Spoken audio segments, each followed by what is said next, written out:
वांग मराठवाडी धरणग्रस्तांचे तातडीने पुनर्वसन करण्यात यावे या मागणीसाठी सामाजिक कार्यकर्त्या मेधा पाटकर यांच्या नेतृत्वाखाली सिंचन भवन येथे निदर्शने करण्यात आली।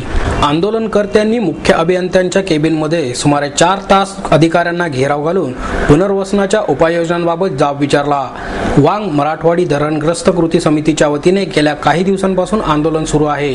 याबाबत बुधवारी मंत्रालयात बैठक आयोजित केली होती, परंतु ही बैठक रद्द झाल्यामुळे पाटकर यांच्यासह काही आंदोलनकर्त्यांनी दुपारी 1:30च्या सुमारास सिंचन भवन येथे निदर्शने केली। यानंतर आंदोलनकर्ते थेट जलसंपदा विभागाचे मुख्य अभियंता CA बिराजदार यांच्या केबिनमध्ये घुसले, परंतु ते कामानिमित्त मुंबईला गेल्यामुळे आंदोलनकर्त्यांनी इतर वरिष्ठ अधिकाऱ्यांना घेराव घातला। धरणाच्या पहिल्या टप्प्याच्या गळभरणीचे काम पूर्ण करून धरणात पाणीसाठा केला जात आहे, त्यामुळे बुडीत क्षेत्रातील शेतकऱ्यांची जमीन, शेती आणि घरे पाण्यात बुडून नुकसान होत आहे।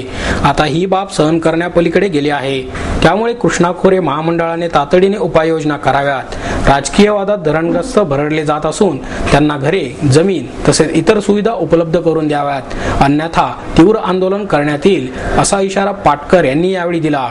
जन आंदोलनच्या राष्ट्रीय समन्वयाच्या सुनीती सुर, मारुती भापकर, मानव कांबळे, अनिल शिंदे, सुनील मोहिते, जितेंद्र पाटील आदी कार्यकर्ते या आंदोलनात सहभागी झाले होते। काय सांगावं, वांग मराठवाडीचे जे प्रतिनिधी मुंबईकडे निघाले होते आणि मुंबईला आम्ही तर पोहोचलो होतो अर्धे अधिक।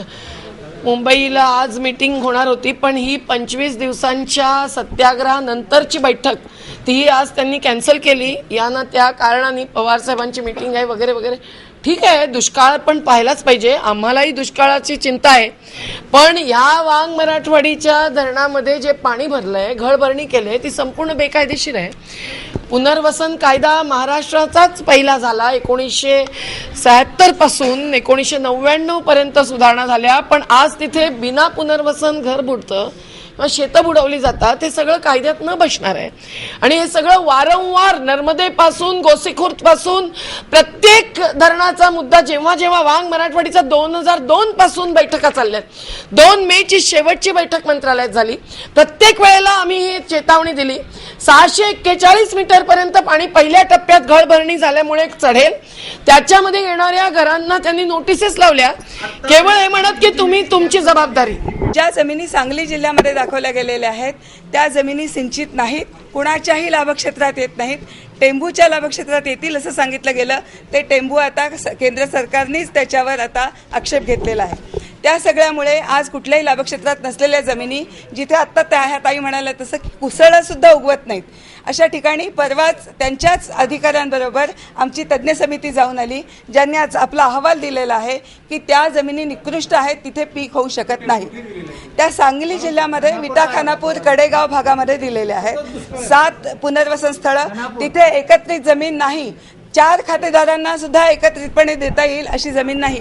20 गुंठे जमीन देऊन पुनर्वसन केलं आहे असं ते म्हणतात आणि सांगतात की जमीन कमर्शियल साठी चांगला भाव तिला मिळेल, म्हणजे शेतीवरून लोकांना उठवण्याचा हा धंदा आहे असं आम्हाला वाटतं। 10 दिवस झाले संपर्क संपूर्ण तुटलेला आहे। आमासनी वना डोंगर कटरणीतून फिरून शिना आमासनी डेव्हिडीला यायला लागतंय आणि आता सध्या म्हणजे आम्ही पेरलेल्या पिकात सुद्धा त्यांनी पाणी घातले, आमच्या अन्नात त्यांनी पाणी घातले, पाणी सोडलं अन्नात, आम्ही अन्न खातो त्यात त्यांनी पाणी 4 वर्ष झाले ती पाणी भरते, ती पेरले की पाणी भरते, ती पेरले मग आम्ही खायचं काय?